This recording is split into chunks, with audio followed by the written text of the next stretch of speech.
everyone, and welcome to Talk Football with Dan and Jesse. It's Friday. It means it's the Premier League preview show again. Going to be going over all this weekend's big matches. I'm going to be talking about United. Going to talk about Liverpool. Going to be talking about all of them, obviously, because they're all playing this weekend. This is the last full weekend of football until we start going into midweek games. Am I correct in saying that, Jesse? Yes. Yeah, this will be the last one. Then we'll have the weekday matches. Yeah. Very, very good. That's good for everyone, I think. Spreads it out a little bit more. So, yeah, Brill. Jesse, before we get going, how are you, mate? Awesome as always. Yourself? Excellent stuff. Excellent stuff. Great. Brill. So, yeah, we'll just get the matches up and we'll get looking into them, get straight into it. Here we are. Let's hop over. Go. There it is. Yeah, so early kickoff. Southampton versus Manchester United. A bit of a bogey game this at times in the past, hasn't it, for United? So what are you expecting from this game, mate?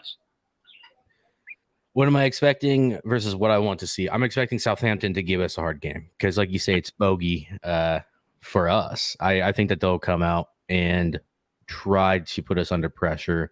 If we can perform like we did against Liverpool, which is a big if, and I don't necessarily expect, but I want to see, I think that we win this. Little bit of news on this, though. Tony Martial is out with another injury. So that's me. You know my thoughts is I think our beginning of the season would have been much better with Tony in. But that's a dampener. It's a little bit less concerning in this game because I don't think Southampton will sit deep against us because they like to play. Yeah, with Hasenhüttl and the way he likes to play. So we can probably get away with Rashford up front, laying on the wing, and obviously Sancho on the right. Or Lango, yeah, whatever. Yeah, I expect us to win this, but that's I expect us to win every game.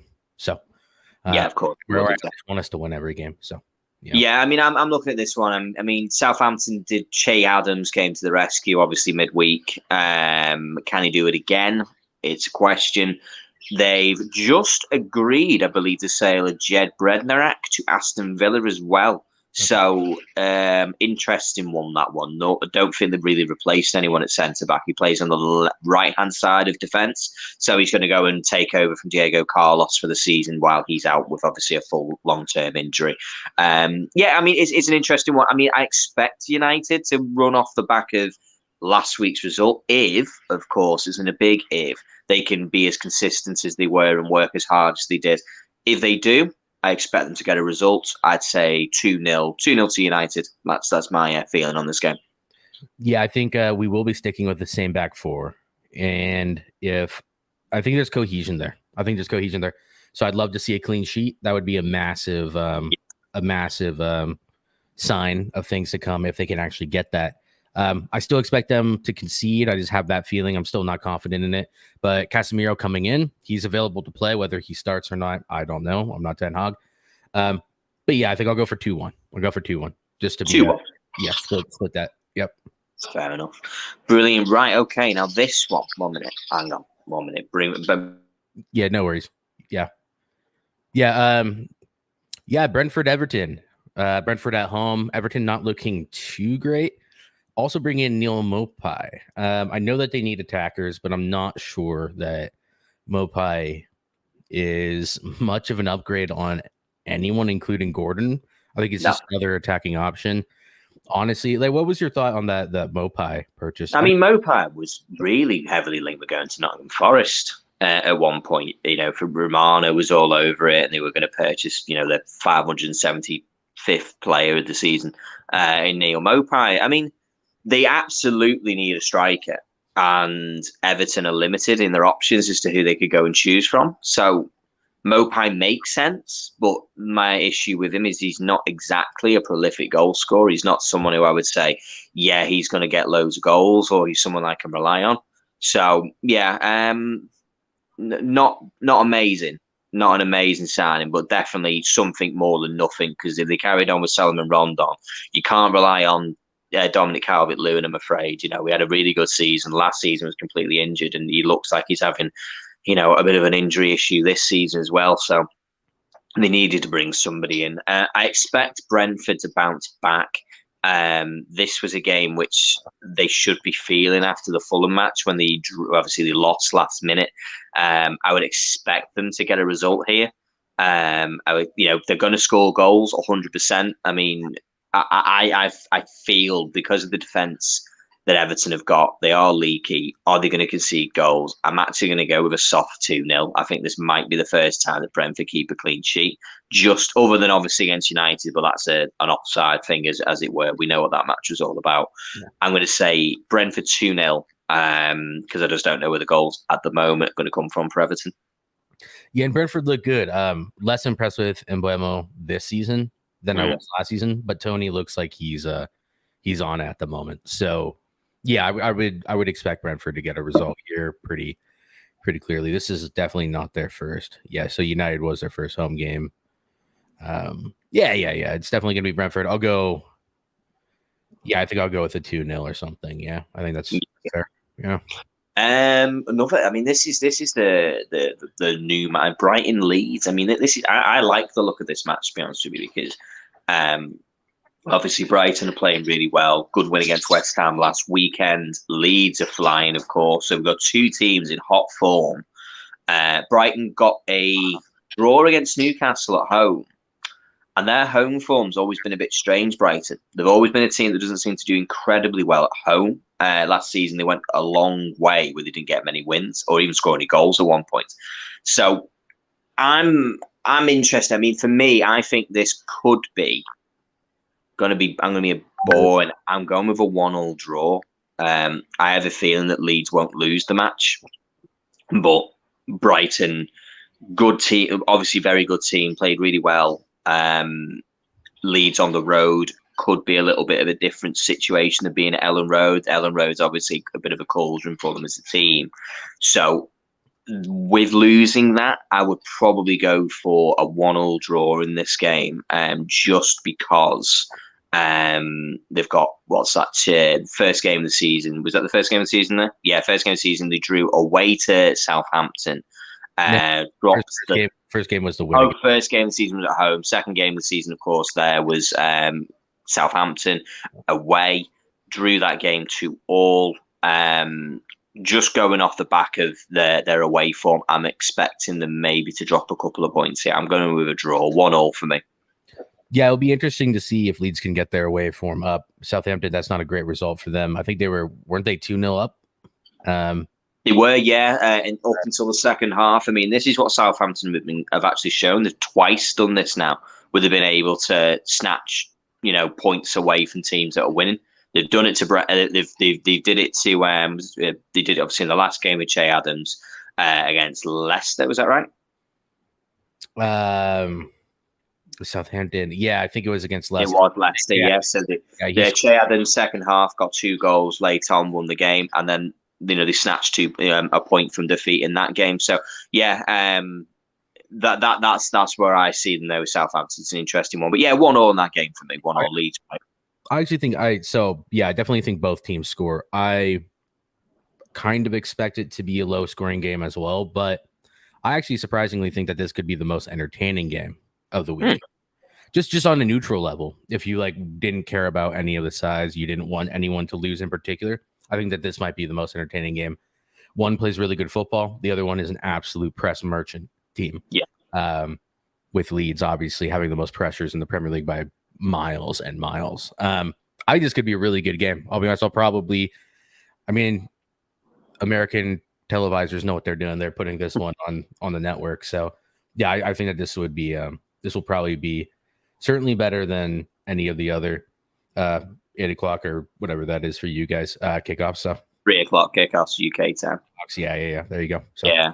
No, I appreciate that. No, 100%. Yeah. So Chelsea Leicester. I mean, I can't see anything but it's got 2 managers who are under a little bit of pressure, of which Leicester's under a lot more pressure with Brendan Rodgers than Tuchel is.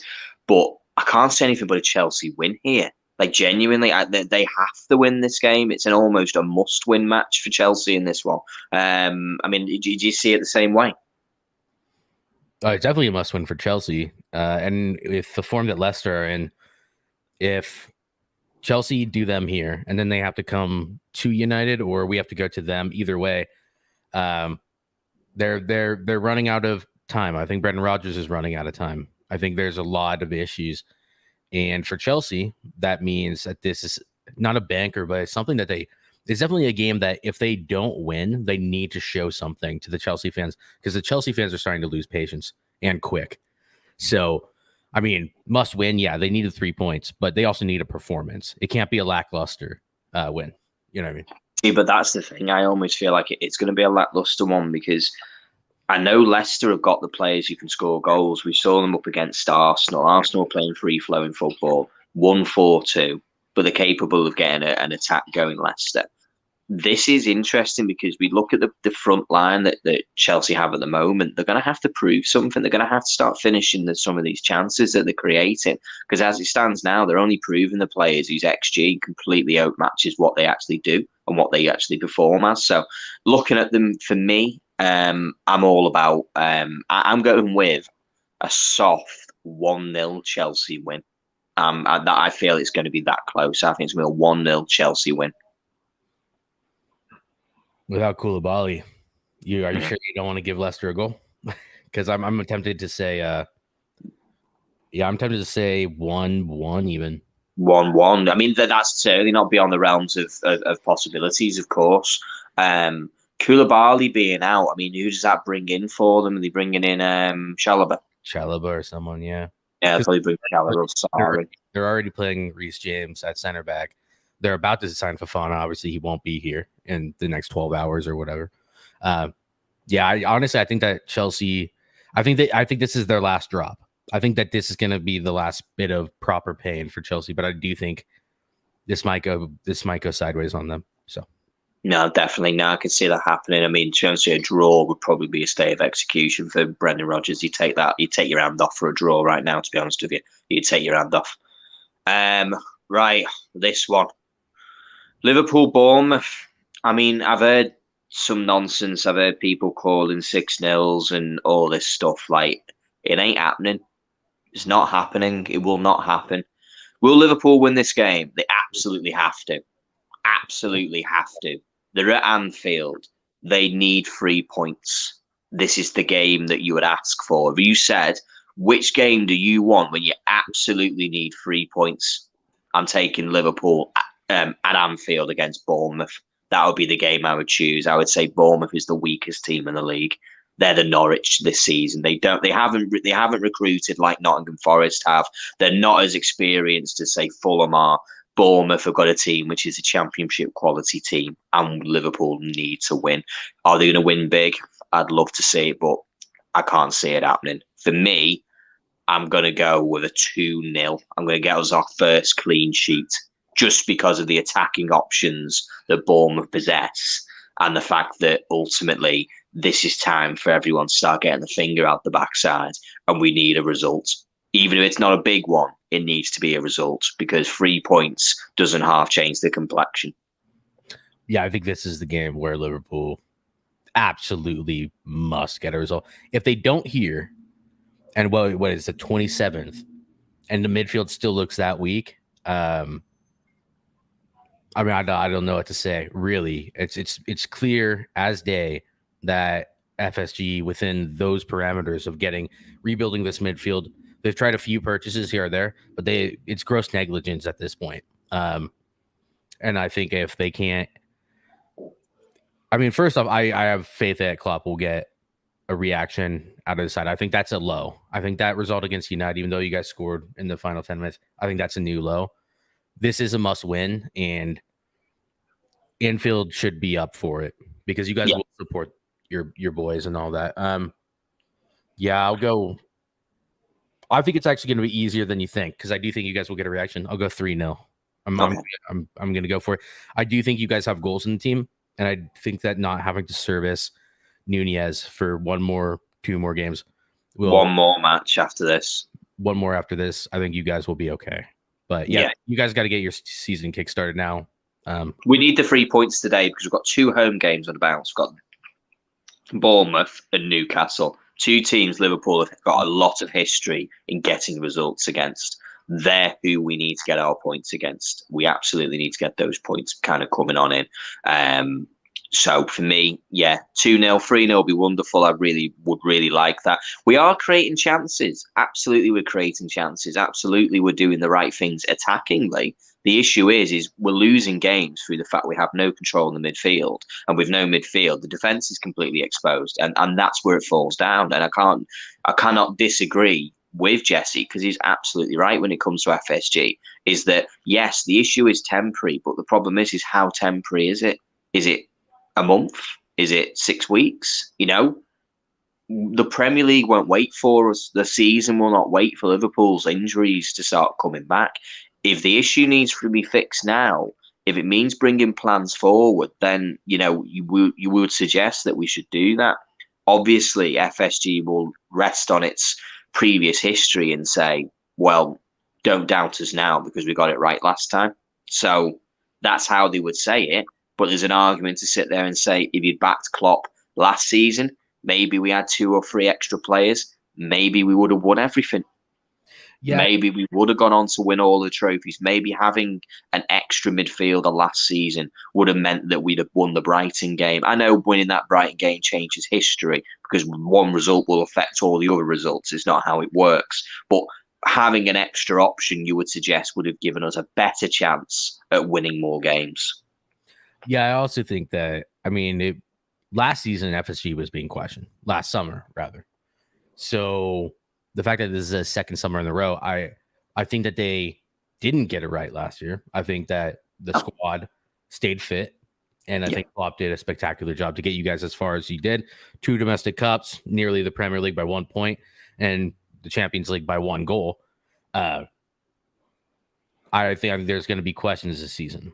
I think they've been getting away with it a little bit. It is. I'm talking a lot.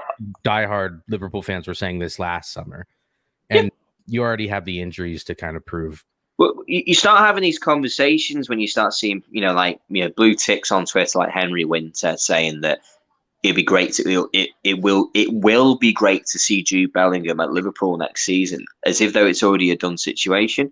Until I hear that it's done, until I, see that a pre-contract agreement has been signed, it hasn't happened. I don't like this conversation.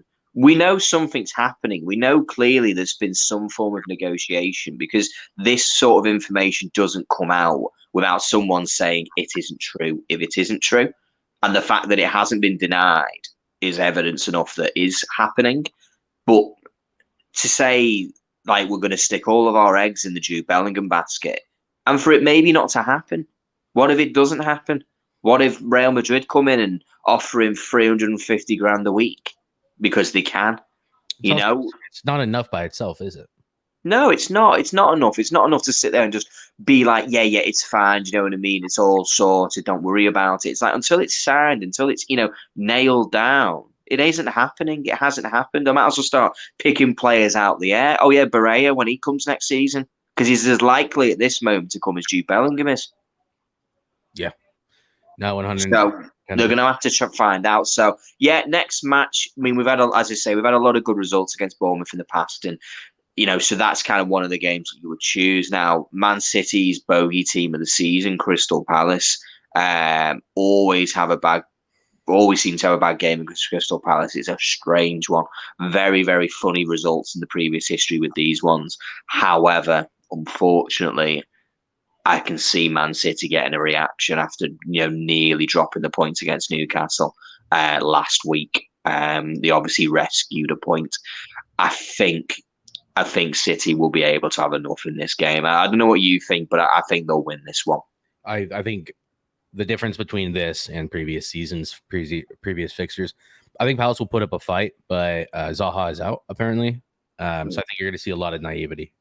I think of the youngsters, yes, they have talent. Yes, they have the raw pace, the aggression, and all that, which usually gets Crystal Palace a result in these. But ultimately, they have no seniors up front. Ayew's not going to do anything. Mateta's probably not going to be starting for whatever reason. I don't know why Ayew's starting over Mateta, maybe because of experience. Yeah. But Zaha being out is a massive miss because that's their linchpin. Yeah, it's absolutely huge. And for everyone who's watching us live, FPLs, get them done tonight. Don't leave it till tomorrow. You'll forget. So get your FPLs changed, any substitutes you need to make, any transfers, get them done and dusted. Because I've just reminded myself I need to make a transfer. Yeah, I'm not telling you who. I'm not telling you who. Yeah, mine's I'm not loaded. telling you. I have mine selected in the Yeah. actual FPL thing, but I just haven't hit, make transfers yet. So Yeah, I'm going to go and make that after we've finished our stream. I'm going to go upstairs. I'm going to get all that sorted and get me a FPL boxed off and done. So, yeah, I'm going to go with City. I'm going to say a 2-0 win on this one. I just think that, as you say, losing Saha, having that him as a leader on the pitch, someone who's got the experience with a team full of quite inexperienced players against Man City at the Etihad, history dictates that this won't be a punishing. It won't be like, oh yeah, Man City will destroy them. But I just think on this occasion, having dropped points against Newcastle, City will come with a reaction and get the result that they need in this match. And I'm going to, as I say, I'm going to go with 2-0. I'm going to go with a 2-0 result. And probably the goals probably come in the second half. Yeah, you think Haaland scores? It's an interesting one, isn't it? Because so far, Haaland is obviously playing the right things. He's got an assist. He's got 2 goals. He's been doing well. Sorry, 3 goals. He's been doing well. But he's going to have to prove his worth a little bit. Not saying too much, saying put too much pressure. Of course, he's an incredible player. But these are the games that he was brought into to do the business in. They shouldn't be relying on their traditional players that they had in the past scoring these goals. They're going to need Haaland to be the one who's either very much involved in the goal makeup, whether that's, making runs or doing whatever he needs to do. But this is a game I think he'll be looking to get a goal. I think he'll want a goal. I know he got a goal in the last game against Newcastle, kind of that poacher's effort that he would need. But you would hope that he'd be able to get a run in against Crystal Palace and try and get some goals. So, yeah, I'm going to back him. I'm going to back he'll get a goal. I'm going to back in this game. Yeah, I think so as well, unless Foden starts, because Foden doesn't know how to square a ball. I don't expect to see Grealish in this match either, so I think Foden will start. I think this is where you start seeing, even for FPL purposes, things start taking over, because you start having games every 3 days, and I'm not sure Haaland can keep that up, and we all know Pep Guardiola loves to rotate. But, yeah, no, City should win this. I feel like this is after that Newcastle result, as you said. I think that City come into this game, with blood on their minds, and they'll come with blood on their hands. Yeah, I'll go 2-1 City though, because I think City will dominate the absolute, whatever out of this game. But Crystal Palace will get one, or they'll have some sort of reaction to whatever. Yeah, 100%. Everyone who's watching, just put your comments in the chat. Just let us know what you think. If any of you think we get any right, get any wrong, put your own scores in. We'll read them out and we'll see what you have to think. So just stick them in there. So yeah, Arsenal versus Fulham. This is the evening kickoff game in the UK time. So I can't see anything but Fulham getting a win here. Arsenal getting a win here. God, that was interesting, wasn't it? Arsenal. I know, yeah, it sounded quite confident, didn't I? You need a new term, Freudian banter. That's it, yeah. I went full backwards on everyone, didn't I? Yeah, Arsenal. They've got to get a result here. I mean, they will. I've got no doubts. I'm convinced. I'm not even going to go too long into this one. Arsenal are playing really nice football at the moment. They've got a team who doesn't do too well so far away from home. They're very good at home. But away from home is currently, I think, is going to be their issue for Fulham. So for me, I'm going to go with a quite straightforward 3-0 win to Arsenal. I have a sneaky feeling. Yeah, Arsenal should take it. I think Arsenal need to take it as well, because they have a hard month coming up. I think Arsenal, Fulham, Arsenal, Villa, and then it starts getting tough. They have United. Yeah, okay, there we are. United, and I think they go on a bit of a run. Everton's easy enough. But no, I don't know. Actually, never mind. I thought that someone had said that. I expect them to get the job done. Like you said, Fulham's not doing great away from home. So I mean, they need to get points on the board. They're doing really well, 3 from 3, top of the Premier League, but this is a must win. Yeah, don't slip up now. Just keep putting the points on the board. Make Spurs sweat, make Liverpool sweat, and Chelsea sweat. Really, I think that's what they need to be doing. So No, keep that pressure mounting, isn't it? Absolutely. Yeah, I can't think there's anything too much over there. I think Arsenal are going to have too much. I think Jesus will get some goals as well. I think this is a good opportunity for him. Fulham will have plenty of bite and plenty of energy, but they won't have that home crowd to keep them going. So, yeah. Right. Battle at the bottom in it at the moment, Aston Villa and West Ham, two clubs who are not playing very well at all. Aston Villa only edging them out for the fact is that Aston Villa got that win against Everton, thoroughly beaten by Crystal Palace, very poor against Brentford, and West Ham have been dreadful in the last 3 games, 3 from 3 losses, 3 L's, and Villa Park's not the place really to come to try and get your result. No, it's not. Steven Gerrard under quite a bit of pressure up against the current formula of the players that he has. He's meant to be bringing Brednarak in. Don't think that he's going to be available for this game. He won't be probably available for the matches afterwards. 2 managers you must win. I know by the way that it looks, obviously there's 3 points. It takes you from bottom to 13th. It is that big as it stands right now. So yeah, Aston Villa at home, the only place they've got their win so far. 2 losses from away from home, 1 win at home. Neither team can keep a clean sheet. I'm going to go with a soft, hard-fought 2-2 draw. Yeah, I can see that. I think Villa get the job done here. I'm not just saying that because Villa can't score goals, but West Ham can't not concede. And so I do think that Villa will score. West Ham, I'm still concerned about. Their front line is not doing what they need to be doing. Bowen's a good player. Look, he's a good player. Antonio was never an amazing player. He's had purple patches here or there. I'm interested to see when Moyes starts playing Scamacca. Well, yeah. No, I don't know. I don't know if this is the game for it because he doesn't have the most pace on him, or the best work rate. But I am interested to see when that starts happening. I think that might bring a little bit more balance into their team. West Ham have a great record against Villa. That is true, but West Ham are also in the worst form of the past. Well, yeah, but I know that's the thing. The issue is right now West Ham probably had a really good record against the teams they've lost to already, other than Man City. But they actually did well against Man City last season. Of course, got a draw, but got thoroughly pounded this season.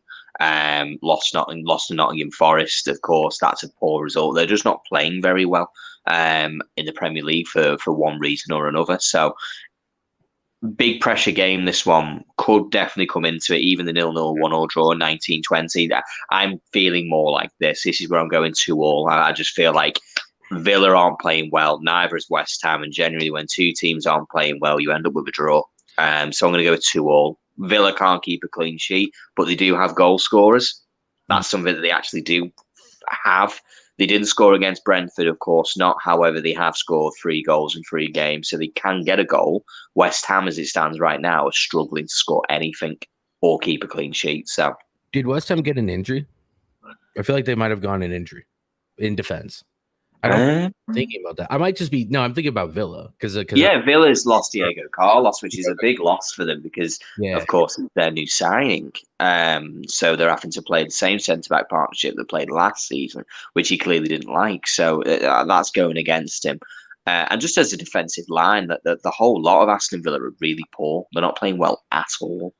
So yeah, 2-2 with that one. I think it'll be a decent enough, but I think this is going to be quite a scrappy, hard-fought game. A lot of pressure for both of them. Yeah, I think it's going to be kind of. I don't know. I'm going to go 1-0 to Villa just because they're at home. My predictions, by the way, everyone in the chat, I'm terrible at predictions. So, but I think 1-0. I think that West Ham still can't score and they'll concede one. But yeah, I think that this might just be a midfield battle the entire game. I don't think we're going to get a whole lot of purchase out of this at all. No. In either third. So yeah. Right. Okay. So Wolves versus Newcastle, ladies and gentlemen. This is an interesting one because before the last game, I know Wolves lost, and I know Wolves results-wise haven't been good. They did play really well against Tottenham. They did. They were playing really, really well. And It depends on what they can bring to the table here. Wolves desperately need some points. This is, Bruno Lage is another manager who's under a lot of pressure.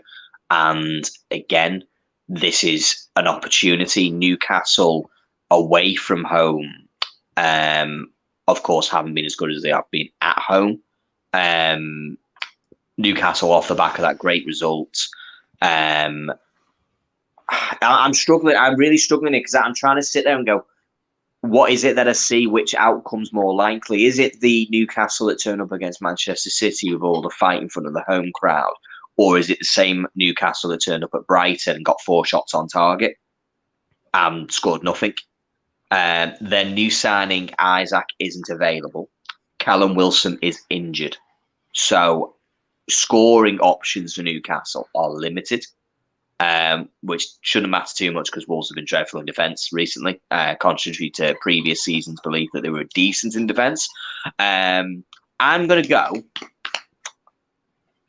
go with 1-0 to Wolves. I'm going to be a little bit off key. I'm going 1-0 Wolves because they were threatening it against Tottenham. I'm just saying, I know it's fair. I'm going to go. They were threatening this 1-0 win against Tottenham. They didn't quite get it. They lost out to Harry Kane, goal late on in the game. I think Wolves will bounce back off that, play well, and I think at home at Molineux, I think they'll get a 1-0 win. I don't know what you think there, Jesse. Yeah, Wolves definitely play better against Tottenham. I have doubts about Tottenham. Tottenham have looked atrocious. I don't care what anyone says. They have not looked. They look like a Conte side, but they look like a Conte side with no biting edge and nothing in the final third. I understand the first game they scored like 4 goals or whatever, but the last 2 games they've been pretty toothless up front. Own goals. Goals given to Harry Kane, even though they were own goals, because for whatever reason. Whoa, not for FPL. Stand by. I know, yeah. I'll take the own goals all day when they happen. Dude, honestly, I'm gonna go with Newcastle Wolves 1-1. I think, like you said, you don't really know what you Jamie said the same. What you can really get from you don't really know what you can get from Newcastle at any given point, but I do think that I think Wolves will be equally hit or miss. I think this is a really tough one to predict because Wolves look good, Newcastle look good, but I don't know who's going to show up in this game, and whoever does is obviously going to win it. So, that's it. That's the thing. It's an interesting one because, of course, we said at the start, a lot of people going on about Newcastle as being a team that was going to be pushing on for Champions League spaces and Europa League spaces. I don't feel that energy. I feel that Newcastle will be a team that will be inconsistent still. They are a team massively in transition. A great game against Manchester City, but every team's capable of that. When Crystal Palace won multiple games or got good draws against Man City, no one talked about them as if though they were going on to get Europa League spaces. One result doesn't make a season. Of course, they're playing well, but yeah, it's going to be a really. I'm going to say. You've always said 1-0. I've said 1-0. So we're all in the realms there. But I'm just backing Wolves maybe to get that first result against Newcastle. And before we move on, because we talk Conte, good opportunity because this is our last game we need to bring up, which is Nottingham Forest versus Spurs. Now, this is interesting. This is really interesting because Nottingham Forest did play really, really well at the City Ground in front of Nottingham Forest, in front of the home fans. And as you've just mentioned, Spurs have been poor, in the recent games when it comes to attacking wise and being away from home. What do you think? How do you see this game going? I'm not putting Dean Henderson and Nico Williams, shall I say, in my fantasy Premier League this game, which could bite me on the backside because he played really well. But I think it's a big risk. Yeah, on this one, Spurs. I don't think Spurs win this. Honestly, I think they've been so poor and so toothless up front, and I think Nottingham know what they need to do, and they're gonna play a way that doesn't really suit it. Just to go back to Newcastle real quick, I just want to point this out because we have this sometimes in the Premier League where teams play above their level against certain teams and then play below their level against teams that they deem less than. But I honestly, Oh my god, I can't even do it. Like I just for the sake of my sanity, I think Spurs will win this 1-0, but I think it's going to be really tough, and I think it's going to be another scrappy one from Spurs because I just don't rate what they're doing up front at the moment. Their midfield isn't that good. We still haven't really seen Basuma start, but I think that this is a little bit of what Eric Ten Hag did at Manchester United when he came in. He gives the players a little bit of rope to hang themselves. Well, he's got to, hasn't he? I mean, it's interesting because this for me, this game screams of a 1-0 to Spurs. I don't know. It has a screaming 1-0 Harry Kane 78th minute headed goal from a free kick. I don't know. That's just how it feels. Honest to God, it can be a 1-0 to Spurs or like an absolute shock, 3-1 to Nottingham. Like I could see it going both ways. This is it. Terribly wrong, or it's just a bore fest where Harry Kane heads the ball to the corner flag and a defender bicycle kicks it into the goal, and then give it as a Harry Kane goal. Yeah, something like that. Yeah, that's how it normally works, isn't it? I mean, that's the interesting one because obviously Nottingham Forest learned its lessons in the first game when obviously they played against Newcastle, where they realised you can't defend for your lives so deeply that you basically put 11 men in your own 18-yard box. You can't do that in the Premier League, and they learned that lesson incredibly quickly. It will be interesting to say how they go forward from there, as to if they end up moving to a position where they go, right, well, we're going to be happy for Tottenham to have the ball in their defence, because a draw is a great result for Nottingham Forest, and 0-0 is a brilliant result for them, absolutely a fantastic result, but it's a result that Spurs can't let happen. If they are talking about, when we talk, this is the thing, when we talked about it last season, a lot of people were waxing lyrical about Conte, and I was critical of the games where he let them down through his own style of football when they went on to have 2 games with no shots on target, with players like Son and Harry Kane in your team, and Kulusevski, by the way. I mean, that's not good enough. And that's not the players, that's the manager, that's the system that is set up. And my concern is that Spurs have still got the same attacking line as they did last season, albeit, still an incredible attacking line. The players they brought in are not players who are going to create the chances. I mean, Perisic is a great player, of course, but he's, past his very, very best. He's not a player who you can rely on 38 games a season to come in and do a job for you. Basuma is not a creative player. He's not someone who's going to, unlock defenses. His job is to break up play, win the ball back, and get it moving again. That's his job. So I think we're going to have the same problems again for Tottenham. It's a shame our mate who's the Tottenham fan isn't in, because I'd love to hear his thoughts.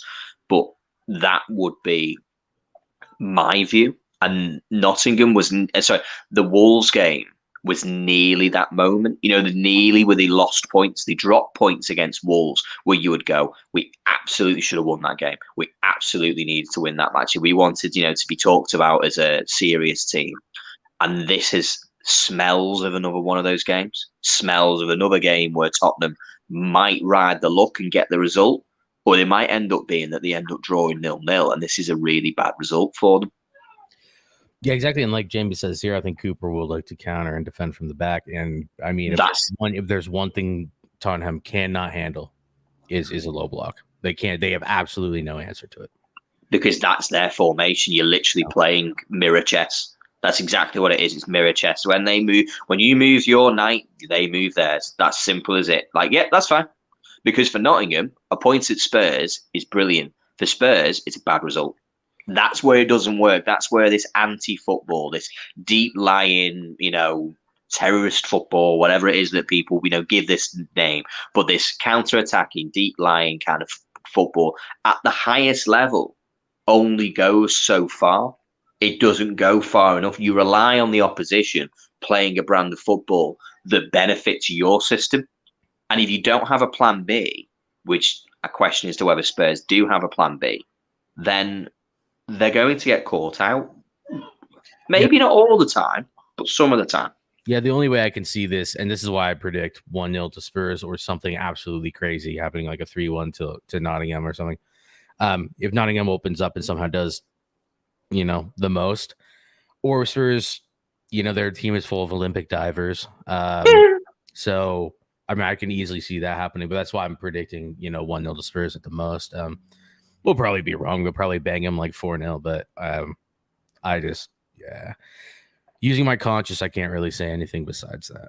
So this is it. I mean, just Jamie's put there. He's a great league manager, but he's not a cup manager. Conte is exactly what Conte is. He's won one domestic trophy in his career. He's won the FA Cup. Otherwise, it's leagues, which is why, weirdly, Spurs doesn't make a lot of sense, because they're a team that he doesn't have the patience to sit around for 3 or 4 seasons to go on and win a league. That's not what he does. Conte would have made sense at a Man City. Conte would have made sense at I wouldn't even say a Liverpool or an Arsenal, because of the players that they currently have available. They don't make sense. They're not the players that would make sense, to bring in and use. So, yeah, going to be an interesting one. It could end up being 3-4-0, and we sit here with a load of mud on our face, or it ends up being the opposite, and it's not that. It's actually, we're correct. But this is a great opportunity. So we've done the Premier League, so we're gonna have a look, because we didn't do a stream yesterday for it. The groups are drawn. Wednesday, if you joined us for that show, we talked about our dreams and our nightmares, and so we're gonna have a little look and see what's come on. And I'm pleased. I'm really pleased. I mean, I got two out of my third choice. Jesse will tell you, 2 teams out of my. I made 3. For those who didn't watch, I made 3 predictions. I made the dream, the nightmare, and then the vibes. And Liverpool's got the vibes, which is Ajax, Rangers, Liverpool, and we're only missing Borussia Dortmund. If we got Borussia Dortmund, then this would have been a rocking group just for the atmospheres alone. Every night would be electric, home, away. However, just like the sun rising in taxes, Liverpool got Napoli in the group stage.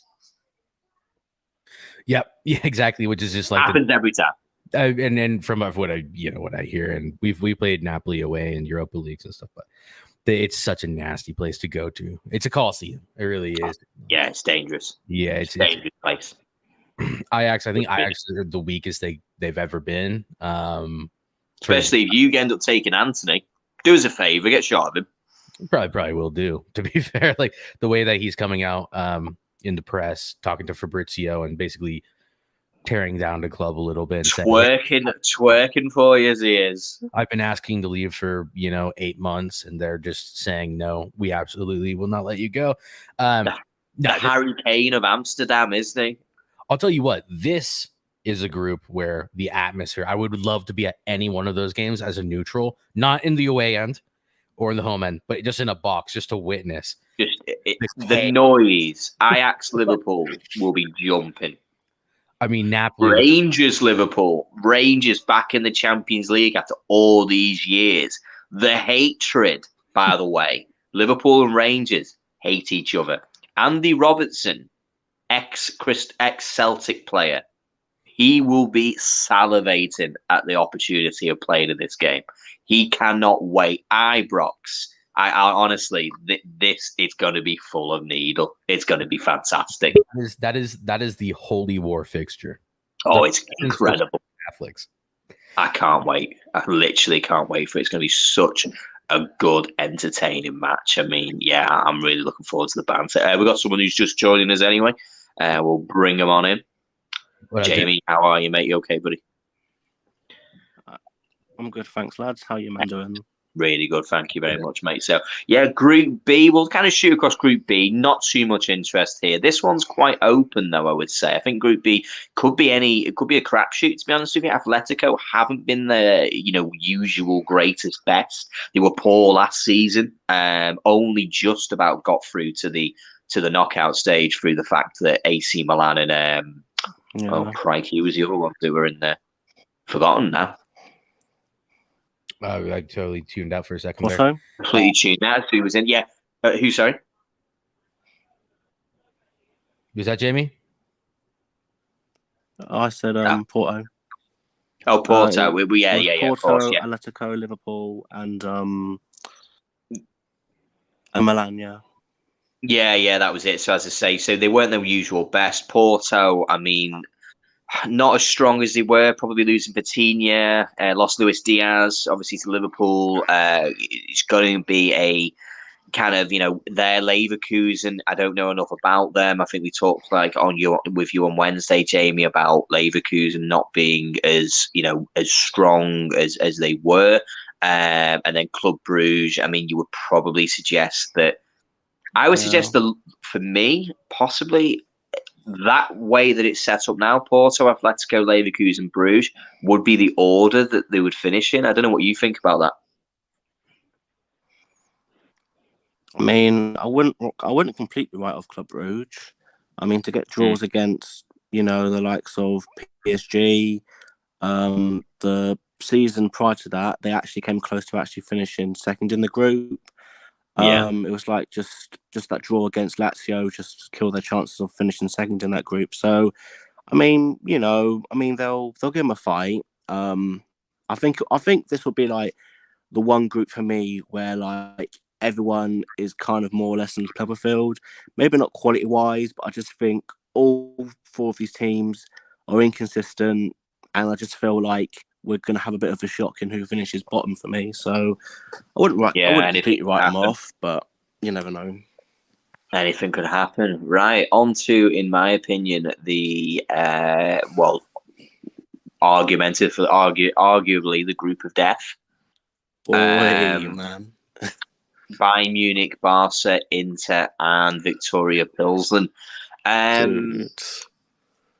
mean, I can't not disagree. I mean, Inter Milan are a strong team. They're going to cause problems. They got to the knockout stages last season. Barcelona, of course, they've strengthened. They've got more players involved. You've strengthened, more players involved there. Someone's going to miss out. Someone's going to be very disappointed. I know we're sort of writing off Victoria Pilsen, but Inter, Barca and Bayern will all be of an expectation that they will be progressing to the knockout stage. Yeah. We'll all have that opinion. The Inter won't be sitting there and going, right, UEFA Cup it is for us this season. They'll be going, no, I think we can get second. 100%, mate. They'll genuinely believe that. I definitely think as well, guys, like Victoria Pilsen, although they are looked at as the whipping boys, and again, I don't know why I'm sticking it for the smaller teams, but just hear me out here.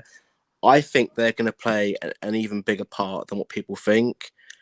I generally think like they are going to take a few points off, like one or two of like the three teams looking to qualify for the Champions League. I just got a feeling, especially playing them away, and Bayern Munich in recent games away in Europe, for example, like the game against Dynamo Kiev, albeit the group was already run, we weren't that convincing, and Bayern don't really tend to really, in recent years anyway, play with that intensity and with that killer instinct to kill off teams away from home. So just after Villarreal. Yeah, man. You know what I mean? Just after Villarreal, they were all about it, and so it's going to be an interesting one. Yeah, well, I think there's previous history. We have that in World Cups and Euros, don't they? When we look at like three big teams, and then you have like a minnow, shall we say? And they genuinely are the ones who has the biggest say. Even if they do finish bottom, they can always be the team that takes a result away from one of the others, and kind of influences the result from where they are. So, ask Costa Rica, man, in 2014. Yeah. 100%, exactly. So it's good previous histories of the minnow doing the big business. So Group D, I mean this is a massive opportunity for Tottenham, I would say, to get out of the group stage. I don't know what you think about that, Jesse. Yeah, there's one thing I will say about this group. There are no easy away fixtures in Europe. I don't buy that.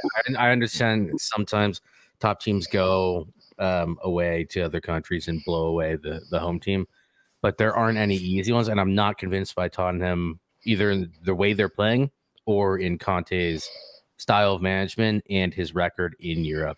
So I think this will be a lot more interesting than people think. Definitely the best draw that they could have probably gotten, but Frankfurt is not easy to go away. Sporting is not going to be an easy place to go away, and they got arguably the hardest group from the. Marseille 100% is the team I would have not wanted out of Group D. By don't want to mess with them ultras. Well, Man. it's just a heavy night. Marseille's got a lot of, it's a big atmosphere. Do you know what I mean? On a Wednesday night for a team that doesn't have an awful lot of experience in Europe with being Tottenham up against, Sporting, which are Champions League sort of, staples as a team who's been there and done it. They know what to do on a Wednesday night. Yeah. Frankfurt, obviously, off the back of winning the Europa League, they'll be up for it. You know what I mean? It's a great opportunity for them, and their fans are clearly when they showed against Barcelona have the ability to really get behind the team. So, good opportunity for Tottenham, but they're gonna have to really be on top of the game, and they've got some really tough fixtures there when it comes to them coming back to Premier League. So it'll be interesting to see how they cope with that one. So. Group E. Now, this is arguably the second group of death. Now, this is even. I look at it on this basis of you have AC Milan, who are, very good. Missed out this season by a point on winning the title to Inter. No. AC Milan won the Scudetto. Oh, AC won it. Inter was just missed out. Sorry, yeah, it was last year. So AC Milan also have King Divock Origi as well. So you're going to guarantee a last-minute Champions League winner at some point. It's just how it happens. That's just what he does. RB Salzburg, I mean, again, they're just a team who just, they're there. They're always there. They're a good quality team. A lot of young players, a lot of talent, a lot of raw talent. The kind of the factory floor for the RB system. But they've got some great players in there. And then Dinamo Zagreb, which, I mean, in previous iterations and histories have, of course, been very good, but not the strongest of the teams out of Group D. So I would expect Chelsea to top this group, but they're going to have to work for it. They're going to have to work very hard for this because if they don't quite get that defence sorted out and start getting some goals, it's going to be an interesting one. Yeah, I'm going to maintain what I said last season, which is when AC Milan and Atletico got put in the group with you guys over there at Liverpool. I said Spioli is a really good manager, and he knows how to structure a team, and he knows how to make games very difficult. Now, of course, Liverpool rolled them over, and I looked like it was a little bit of a joke, in Discord and WhatsApp. But I do think that AC Milan could do a job on every single one of these teams, especially with the way Chelsea are playing right now. Obviously, they're going to get Fofana in. That doesn't solve their problems. They're still not. They don't have any attacking players. So I think there might be an upset here, but I do think Chelsea get through. I'm going to put AC Milan in number one, though. The number one spot. I do think with AC Milan as well, like the thing for me, what they might learn from last season is when you looked at their squad, albeit it was a well-constructed squad, you could tell by the lack of Champions League experience from a lot of the team, and the fact that they have not been in it since 2014. You could just tell they were fighting. Don't get me wrong, but they were, getting silly red cards and missing out by a goal or two. But I think this season, they will learn from it, and I do think what's definitely helped them is the fact that they have, financially, not overspent. They've bought that young guy from Club Brugge, Charles de Catalara, who I think is a brilliant player. Massive upgrade from what they have on the wings. And keeping most of the squad as well, I think will definitely help, get over that hurdle and getting out the group. Yeah, definitely. No, definitely. Didn't mean to do that. Yeah, no, I agree on that as well. That's my bad for pulling it down. In 2 seconds here. Yeah, no, it's just been that draw back up there. Just see what groups we've got picked out there for us. There it is. Okie dokie. So, Group F. Real, Leipzig, Shakhtar Donetsk, and Celtic. I mean, this is a funny old group because we would expect Real Madrid to have no issues, and I don't think they will have any issues. The funny one is sort of that second group. It's that second position. Leipzig, Shakhtar, and Celtic. Leipzig, you would say, would be the favourites to finish second, based on who they are and who they have available to them. Timo Werner has returned, but there's some very tough games there. Celtic is an interesting, kind of Champions League edition based on the fact that the Russian clubs have been removed, so the Scottish clubs have now come back in, which is great for British football. I'm interested to see with this one. I mean, I don't know what you boys think, but I have a concern for Leipzig. I don't know why. I have a little bit of a concern that their position isn't safe. Yeah, what do you think, Jamie? You're the Bundesliga expert here, so. Yeah. Yeah, mate. I do agree. I think Tedesco, the Leipzig manager, I think due to his naivety when it comes to the Champions League and when it comes to especially the start of this season, 2 draws and the defeat, he's not got off the best of starts. Yeah, I think Leipzig are quite vulnerable at the moment. And I do think the signing of Timo Werner, albeit it's a smart buying, I think it's definitely gonna kind of mess with the recent chemistry the likes of Andre Silva and Kunku and even Poulsen have built, because this is a Leipzig team who, for the first time since Werner left, have actually gelled. I just got a feeling Werner's gonna be practically forced into that starting 11, and I think that's what's gonna kind of mess up the attacking side. As for Shakhtar and Celtic, I think Celtic away, never an easy place to go.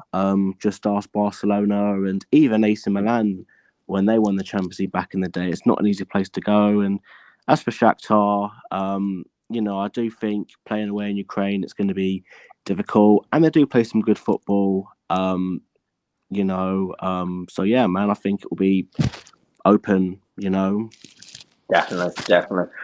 Group G, Man City, the Man City group. I can't see any.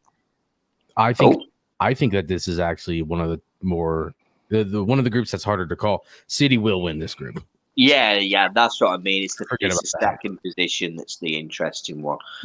Sevilla not as strong as he used to be. Dortmund not playing incredibly well. Copenhagen, a little bit of an unknown entity, of course, due to their previous history. So, yeah, that second position is wide open.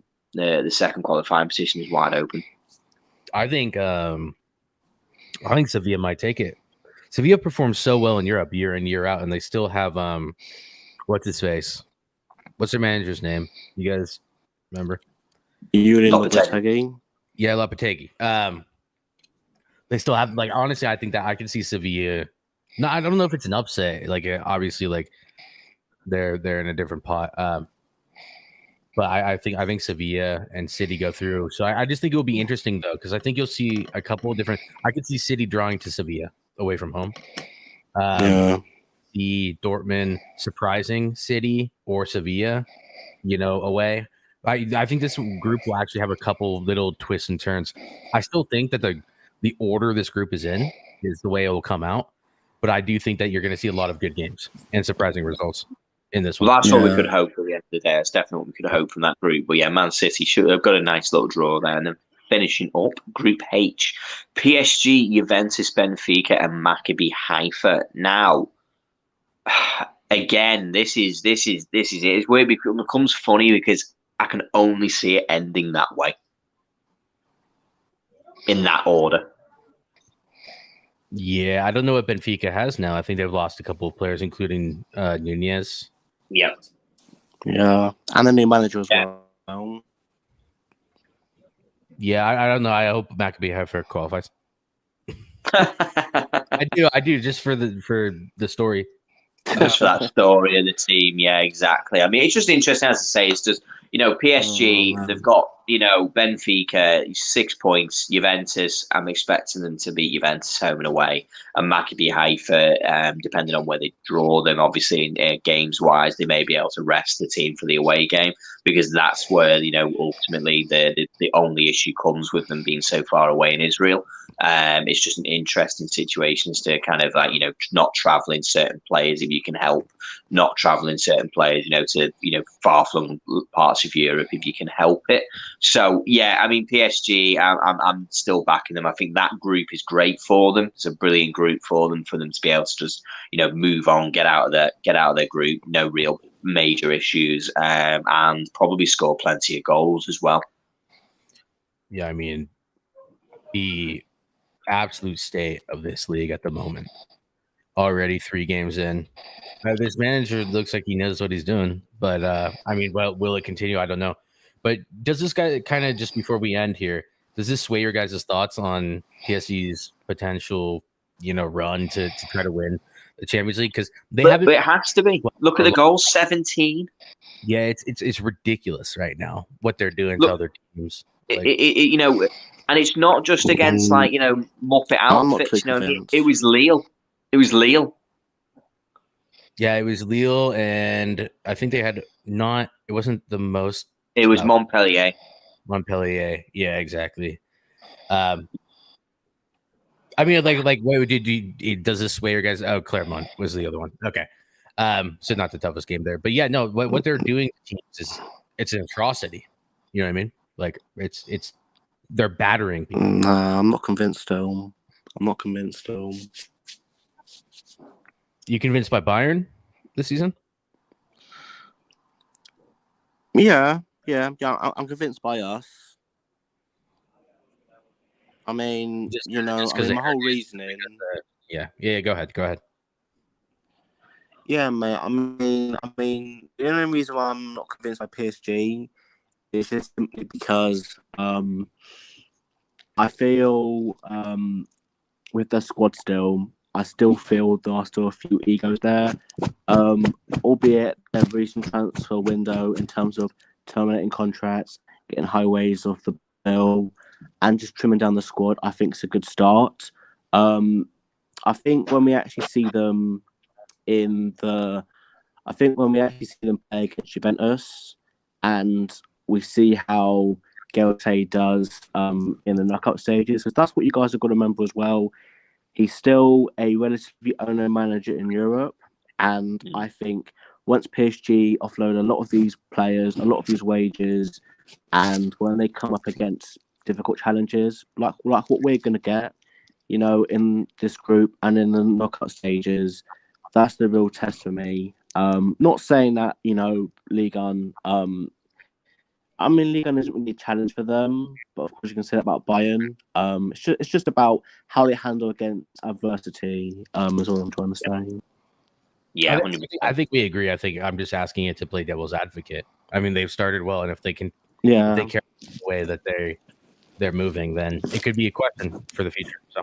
No, definitely. Yeah. Brilliant. Yeah. Right. Well, everyone, I think it's the time for us to wrap up there. Thank you for everyone who's got involved. Josh, Jamie, Jesse, as always, myself. Thank myself. Why not? So we will be back on Monday doing our Premier League review. We'll have a look over all the games, see which way the results went, see ones we got right, which ones we got wrong, and see what we've learned over the weekend. And obviously, we hope we can all see you then. But until next time, we'll catch you Monday. Stay safe. Take care. Thank you very much. Like and subscribe, and we'll see you soon. Cheers, guys. Bye-bye. See you guys.